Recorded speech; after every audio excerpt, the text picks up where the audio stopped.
ಇವತ್ತು ನಮ್ಮ ಸೈನ್ಯ ಅಥವಾ ನಮ್ಮ ಏರ್ ಫೋರ್ಸ್ ಆಗಲಿ ಕೇಂದ್ರ ಸರ್ಕಾರ ಯಾವುದೇ ನಿರ್ಧಾರ ತೆಗೆದುಕೋತಾರೆ ದೇಶದ ಹಿತದೃಷ್ಟಿಯಿಂದ ಮತ್ತು ಈ ಭಯೋತ್ಪಾದಕರ ವಿರೋಧವಾಗಿ ವಿಶೇಷವಾಗಿ ನಮ್ಮ ಪಹಲ್ಗಾಮ್ನಲ್ಲಿ ಏನು ನಿರಪರಾಧಿ ಜನ ಮುಗ್ಧ ಜನ ಅವ್ರ ಮೇಲೆ ಏನು ಒಂದು ಹೇಯ ಕೃತ್ಯ ಆಯಿತು, ಹಿಡಿತನ ಕೃತ್ಯ ಆಯಿತು. ಅದಕ್ಕೆ ನಾವು ನಿಶ್ಚಿತವಾಗಿಯೂ ಕೂಡ ಅದರ ಸೇಡನ್ನು ನಾವು ತೀರಿಸ್ಕೋಬೇಕು. ನನಗೆ ತಿಳಿದ ಹಾಗೆ ಇವತ್ತೊಂದು ದಿವಸ ಮಾಧ್ಯಮದಲ್ಲಿ ಕೂಡ ಇದಾಗುವ ಹಾಗೆ ಇವತ್ತು ಏನು ಉಗ್ರರ ತಾಣಗಳಿದ್ದಾವೆ, ಉಗ್ರಗಳ ಏನು ಅಡಗು ತಾಣಗಳಿದ್ದಾವೆ, ಅವರ ಸೆಂಟರ್ಗಳಿದ್ದಾವೆ, ಅದರ ಮೇಲೆ ಇವತ್ತೊಂದು ದಿವಸ ನಮ್ಮ ಏರ್ಫೋರ್ಸ್ನವರು ಅದನ್ನು ಟಾರ್ಗೆಟೆಡ್ ರೇಡ್ ಮಾಡಿದ್ದಾರೆ ಅಂಥೇಳಿ ಎಲ್ಲ ಮಾಧ್ಯಮದಲ್ಲಿ ಕೂಡ ಬರ್ತಾ ಇದೆ. ಅದನ್ನು ನಾವು ಸ್ವಾಗತಿಸ್ತೀವಿ.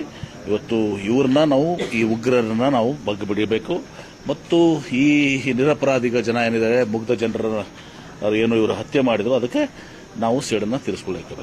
ಇವತ್ತು ಕಾಂಗ್ರೆಸ್ನ ಅಧಿಕೃತ ಟ್ವೀಟ್ ಖಾತೆಯಿಂದ ನಾವು ಶಾಂತಿ ಬಯಸ್ತೀವಿ ಅಂತ ಅದು ಯಾವುದೋ ಒಂದು ಇದು ಹಾಕಿದ್ದಾರೆ, ಸುಮ್ಮನೆ ಗೊತ್ತಿಲ್ಲ.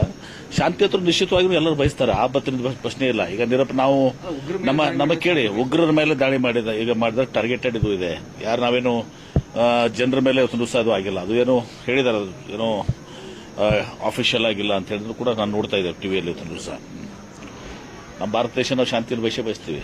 ಆದರೆ ಇವು ಉಗ್ರರ ಏನೋ ಅಟ್ಟಹಾಸ ಏನಿದೆ ಅದು ಪಾಪ ಮುಗ್ಧ ಜನರನ್ನ ಪ್ರವಾಸಿಗರನ್ನ ಇವತ್ತು ದಿವಸ ಈ ರೀತಿ ಅವರು ಏನು ಹತ್ಯೆ ಮಾಡಿದ್ದಾರೆ, ಹೇಗೆ ಕೃತ್ಯ ಮಾಡಿ ಹಿಡಿತನದ ಕೃತ್ಯ ಇದೆ, ಅದಕ್ಕೆ ನಾವು ಶಿಕ್ಷಿತವಾಗಿ ನಾವು ಸೇಡ್ ತರಿಸ್ಕೊಳ್ಬೇಕು. ಒಟ್ಟಾರೆ ಹೇಳ್ತೇನೆ, ಇವತ್ತು ಈ ವಿಚಾರದಲ್ಲಿ ಇಲ್ಲಿ ಪಕ್ಷ ಕಾಂಗ್ರೆಸ್ ಬಿಜೆಪಿ ಅನ್ನೋದಿಲ್ಲ. ಇವತ್ತು ಭಾರತ ದೇಶದ 140 ಕೋಟಿ ಜನ ನಾವೆಲ್ಲರೂ ಒಗ್ಗಟ್ಟಿದ್ದೀವಿ. ಎಲ್ಲ ಪಕ್ಷಗಳು ಕೂಡ ಒಗ್ಗಟ್ಟಾಗಿದ್ದೀವಿ, ಇರಲೇಬೇಕು. ಯಾಕಂದ್ರೆ ಇದು ದೇಶ ಮೊದಲು, ಪ್ರಥಮ ದೇಶ, ನಂತರ ಪಕ್ಷ, ನಂತರ ಜಾತಿ ಧರ್ಮ ಇವೆಲ್ಲವೂ ಕೂಡ ನಮ್ಮ ದೇಶದ ಹಿತರಕ್ಷಣೆಗೆ ಯಾವುದೇ ತಗೊಳ್ಳಿ ಅದಕ್ಕೆ ಎಲ್ಲರೂ ಒಗ್ಗಟ್ಟಾಗಿ ಅದಕ್ಕೆ ಬೆಂಬಲವನ್ನು ವ್ಯಕ್ತಪಡಿಸೋದು ನಮ್ಮ ಕರ್ತವ್ಯ, ಅದನ್ನು ಮಾಡ್ತೇವೆ. ಸರ್, ನೀವೇ ಹೀಗೆ ಹೇಳ್ತಾ ಇದ್ದೀವಿ ಸರ್. ಕೆಲವೊಬ್ರು ಆ ರೆಪೆಲ್ಗೆ ಲಿಂಬೆಯನ್ನು ಮೆಣಸಿನಕಾಯಿ ಕಟ್ಟಿ ಇದ್ರ ಯಾವಾಗ ಚಲಾಯಿಸ್ತೀರಿ ಅಂತೇಳಿ ಅಣಕ ಮಾಡೋದು, ಅಣಕದ ವಿಡಿಯೋ ಪಾಕಿಸ್ತಾನ ಬಳಸ್ಕೊಳ್ಳೋದು. ಯಾರು ಸಂಸದ್ರಿ ಸರ್, ಸಂಸದ್ರಿ ಆ ರೀತಿ ಮಾಡೋದು. ರೆಪೆಲ್ಗೆ ಲಿಂಬೆಯನ್ನು ಕಟ್ಟಿ ಯಾವ ಲಿಂಬೆಕಾಯನ್ನು ಯಾವಾಗ ಬಿಡಿಸ್ತೀರಿ ಅಂತ ಹೇಳಿ ಈ ರೀತಿ ಸೋಷಿಯಲ್ ಮೀಡಿಯಾ ಅವೆಲ್ಲ ಬಿಡಿಸಿಲ್ರಿ ಕೆಲಸ. ಅದನ್ನ ಪಾಕಿಸ್ತಾನದವ್ರು ಬಳಸ್ಕೊಂಡು ಟ್ರೋಲ್ ಮಾಡ್ತಾರೆ. ಆ ಪಾಕಿಸ್ತಾನದವರು ದರಿದ್ರ ದೇಶ ಅದು, ಅದನ್ನೇನು ಟ್ರೋಲ್ ಮಾಡ್ತಾರೆ. ಈಗ ಮಾಕ್ ಡ್ರಿಲ್ ಮಾಡಲಿಕ್ಕೆ ಕೆಲವರು ವಿರೋಧ ವ್ಯಕ್ತ ಮಾಡ್ತಾ ಇದ್ದಾರೆ.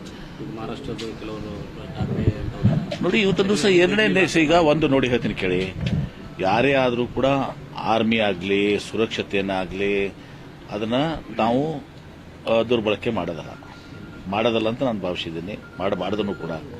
ಹೀಗಾಗಿ ಇವತ್ತೊಂದು ದಿವಸ ಯಾರು ಇವತ್ತೊಂದು ದಿವಸ ಏನು ಡ್ರಿಲ್ ಆಗಲಿ ಮತ್ತೊಂದಾಗಲಿ ಈ ವಿಚಾರದಲ್ಲಿ, ವಿಶೇಷ ದೇಶದ ವಿಚಾರದಲ್ಲಿ, ದೇಶದ ಸುರಕ್ಷತೆ, ಜನರ ಸುರಕ್ಷತೆ, ಯುದ್ಧದ ವಾತಾವರಣದಲ್ಲಿ ಇವೆಲ್ಲದರಲ್ಲಿ ಇವತ್ತೊಂದು ದಿವಸ ನಾವು ಅದು ಮಹಾರಾಷ್ಟ್ರ ಇರ್ಬೋದು, ಬೇರೆ ಯಾವುದೇ ರಾಜ್ಯ ಇರ್ಬೋದು, ಇವತ್ತೊಂದು ದಿವಸ ನಾವೆಲ್ಲ ಅದನ್ನು ಪರಿಪಾಲನೆ ಮಾಡಲೇಬೇಕು.